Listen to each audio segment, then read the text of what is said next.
Hey everybody, it's Jason Creel and you're watching A Lawn Care Life. I want to share a story today about something that happened to me and talk to you about customers and finding an ideal customer and then what to do with the less than ideal customers. And I really want your opinion in the comments below to, confirm or rebuttal what I have done in my own lawn business and as I talk to you through this particular situation. Today's video is sponsored by Grand Spray Equipment. If you want a spray tank, a spray rig like the one on the back of my truck, then go to gramsc.com. The link is in the description. Well, one of the things I love about being on YouTube is when I share stories of what happened to me in my lawn business and I share them, usually people can relate to the stories. It's like, oh, thanks Jason for telling me that. That was great because I had a similar situation in my business. Or sometimes I come to YouTube, the community on YouTube, to be able to get feedback from my own business, and that's sort of what I'm doing here today. But yesterday I was in a situation, and for those of you that are new to the channel, I'm doing weed control and fertilization. So I've got a few hundred customers, and I was out there yesterday. I had a guy that is one of my newer customers. I've done 2 applications on his yard, and I wanted to go do the 3rd application. It was time to fertilize the yard. So he's one that needs to be notified before I come so that he can unlock the back gate. So I sent him a text message, say, hey, can I come today? Can you unlock the back gate? He says, he sends me a fairly lengthy reply, okay? And it didn't sit right with me, and so I'm gonna tell you what happened and what ended up moving forward from that. But his reply, he said, hey, I'm sure, yeah, you can come by and fertilize the yard. He said, I have to be honest with you, I'm really not pleased with the service.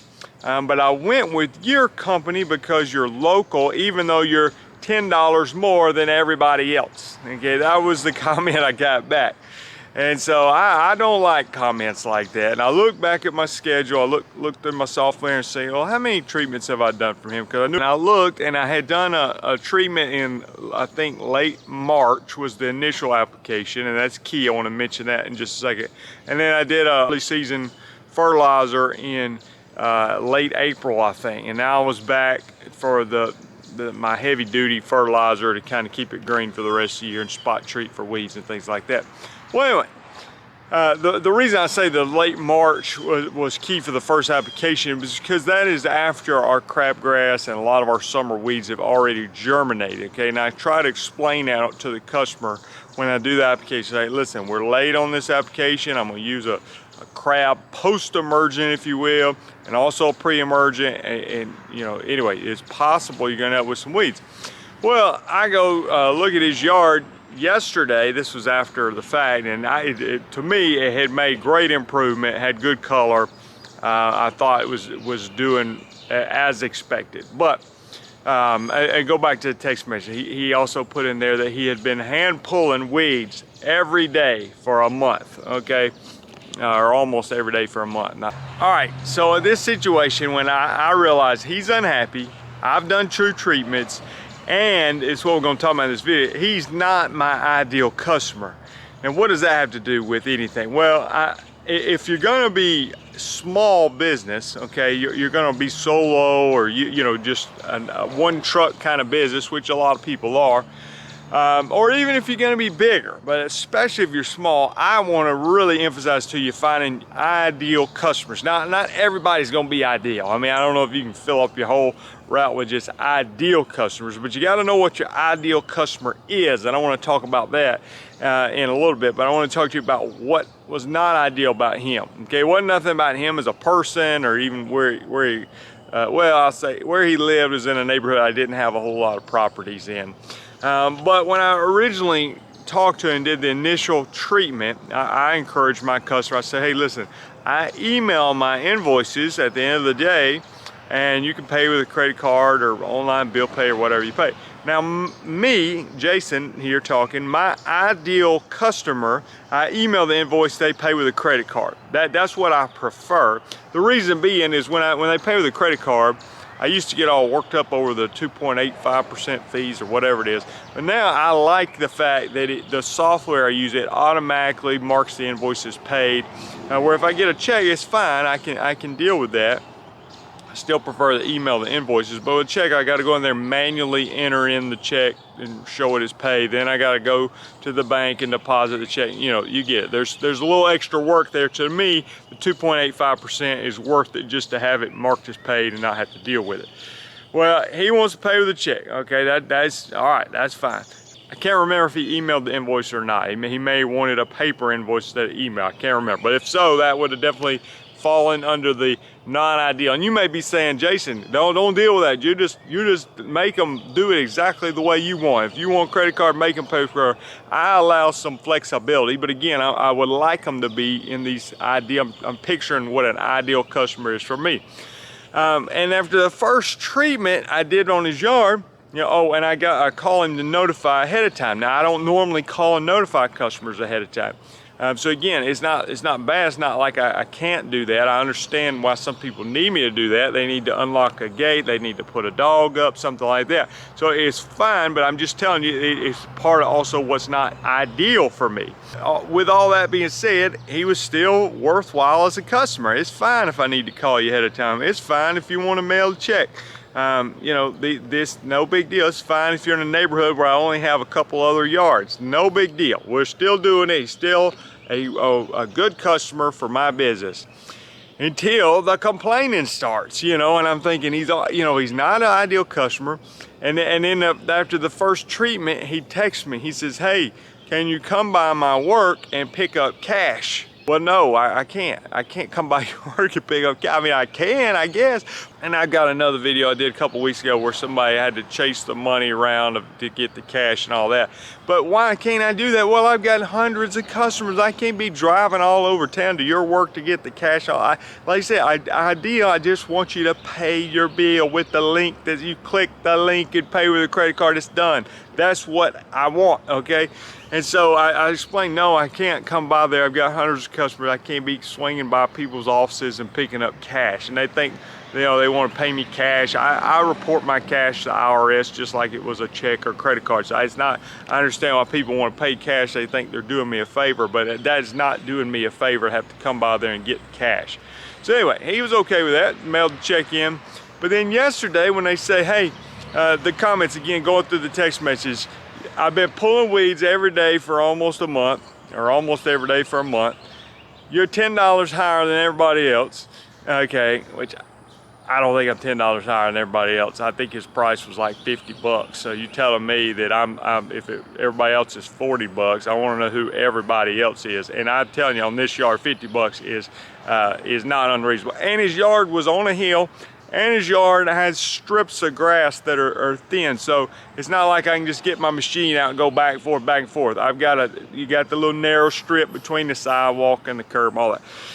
So, point being, I talked to him on the phone, and this is where it gets a little tricky. You have to kind of anticipate what they're gonna say ahead of time. At least this is from my experience, because when you start, in my mind, when I got that text message, and maybe this is where I need some feedback, maybe I'm jumping the gun a little bit.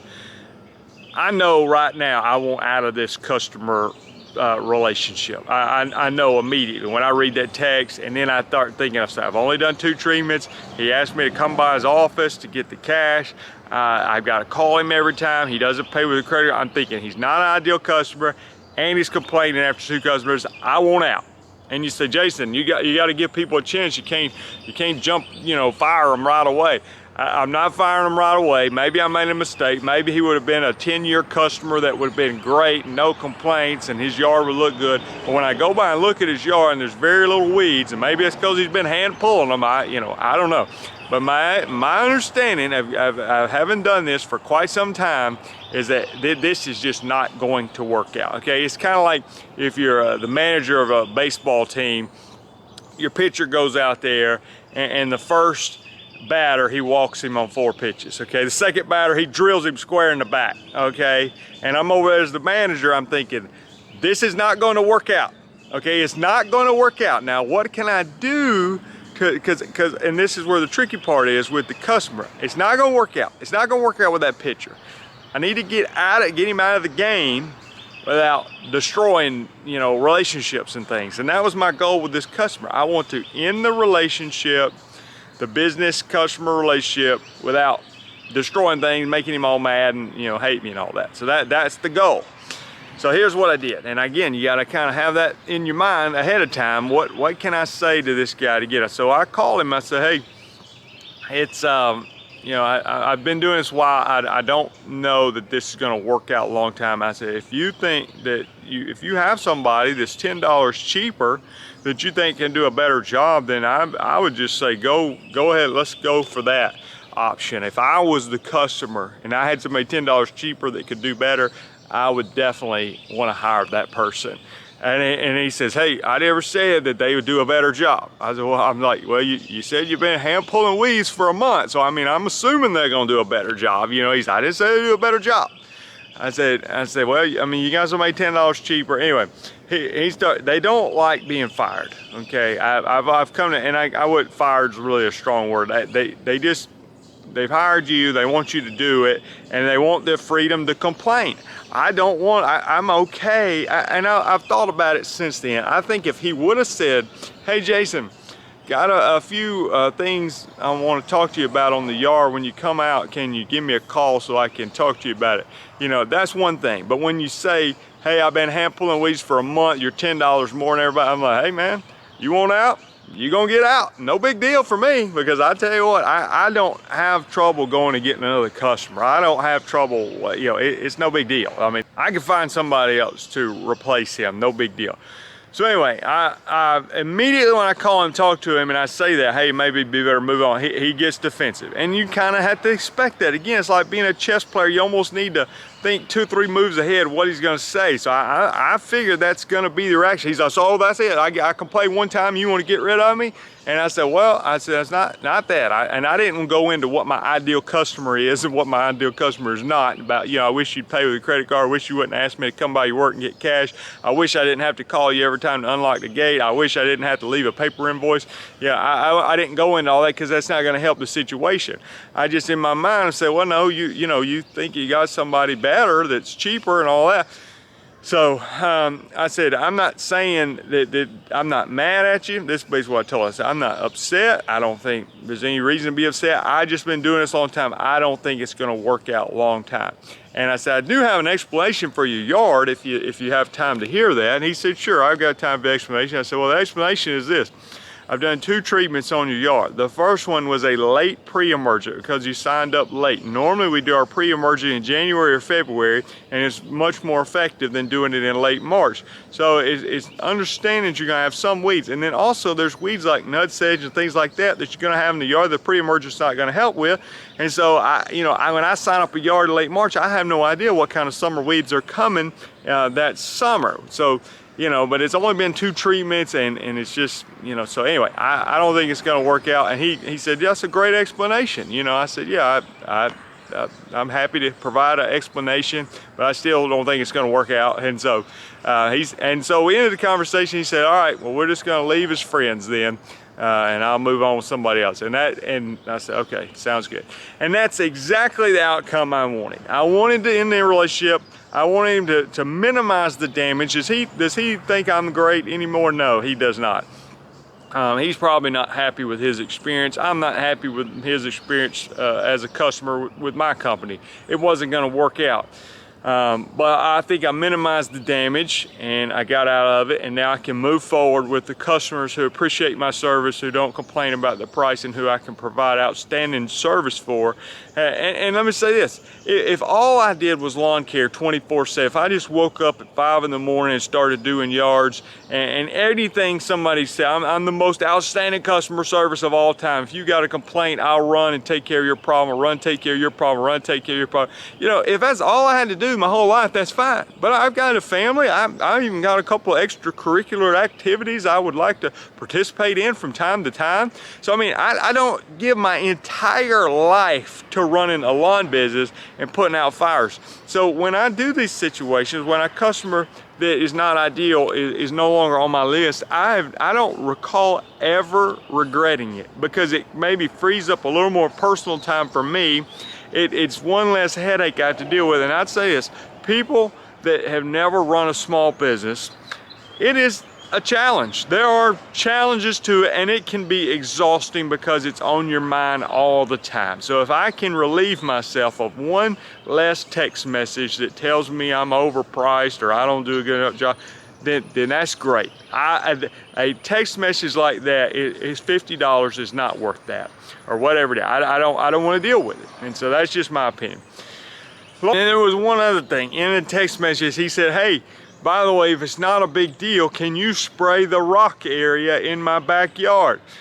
And that's a situation. I think it's a tactic customers use. And I think sometimes I probably think they're doing it intentional. It's probably not intentional, but customers gently slide in there. Can you provide this extra service for me for free? What a lot of people don't understand is what we spray in the yard is not allowed in the flower beds areas or the bed. It's not. It's for grass. Okay, it's a separate whole program for the weeds in the flower beds and things like that. Different products, expensive products. Okay, it's not free. I charge customers for that. So they slide in. Hey, you mind throwing that in for free? Again, another strike against it. Want something for free? Can you do a little extra work and just for the same price? No, I can't. I don't want to. Again, and every once in a while I'll do something like that for somebody in a situation. But it's just another strike against somebody who's already not my ideal customer. And the reason I think finding ideal customers is so important is because if you're going to be small, you only have such a capacity of number of customers you can handle. Why not fill it with good ones that are going to make your life less stress filled? And then the other thing is, like I said, it's just hard to run a small business. So why not try to make it enjoyable as you can and let the business work for you? I mean, you're out there, you're working hard, you're trying to make money, but you want to enjoy it to some degree. You want to have some time off. You want to be able to do things outside of lawn care. So if something is causing you a lot of headaches, can you just move that out? And I don't have to explain it to the customer, but in my mind, I'm just thinking, you know what? I want my business to be enjoyable, and I don't want it to be unenjoyable. And so things that make it unenjoyable, I try to remove them. Now, can I get rid of all unenjoyable things about my business? No, but I can get rid of some of them, and that's what I'm doing. Long story, hope you can relate to it. Again, when you think it through ideal customer, I do think, again, for me, I've got 4 or 5 neighborhoods within a few minutes of my house that are my ideal customers. These, what do you call them, where they build tons of houses in the same neighborhood and they got one little tree in the front yard, small yards, customers that pay with a credit card. I email the invoices. They don't complain. The yards they're fairly new yards, so there's not a bunch of old historic weeds that I got to deal with and try to get them cleaned up. I mean, these are my ideal customers in neighborhoods where I already have a bunch of yards, so my route density is excellent. So again, it doesn't mean that other customers don't fit into my schedule. I'll take other customers, but these are my ideal customers. And if you're not in those ideal neighborhoods, it's fine. I can take you. But if you have multiple strikes against you, like this person did, and he complains, then I'm like, all right, I'm moving on. Honestly, it's not worth it for me, and you got to be careful how you move on. But hopefully you learned something from the story. Let me hear from you in the comments, your feedback. Did I handle it correctly? What would you have done different? Do you have a situation that you can relate to like this? If you're in lawn business or thinking about starting one, weed control, mowing, mosquito, all kind of resources available for you at lawncarelife.com. You can check those out, or check out the over 600 videos on the channel. Subscribe if you haven't done so.